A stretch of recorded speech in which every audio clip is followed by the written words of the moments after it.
өзіндік бір елі болмаған, туы болмаған, заңы болмаған ұлттар бар.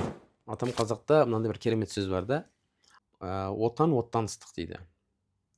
Басқа бір сөзде айтады, отан үшін отқа түс, күймейсің дейді. Бұл айтып жатқан нақыл сөздер, мән мағанасы терең болып жатқан кереметтей нақыл сөздер.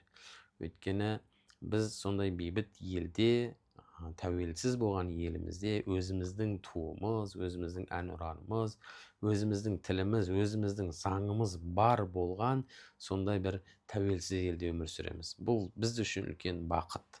Өйткені басқа да ұлттар бар әлемде, өзіндік бір елі болмаған, туы болмаған, заңы болмаған ұлттар бар. Олардың алдында біз Аллаға шүкіршілік етуіміз керек.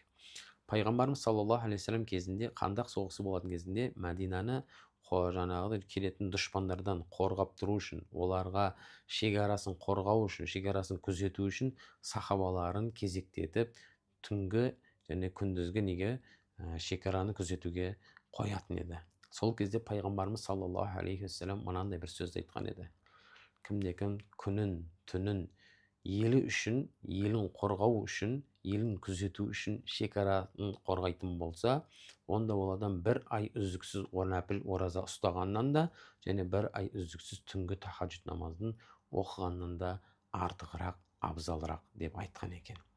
Біздің сондай тәуелсіз болған, өзіміз үшін ыстық болған еліміз бар екен. Сол елімізді қорғауда, сол елімізді әрдайым қадірлеп жүруді сіз бен біздің міндетіміз болады екен.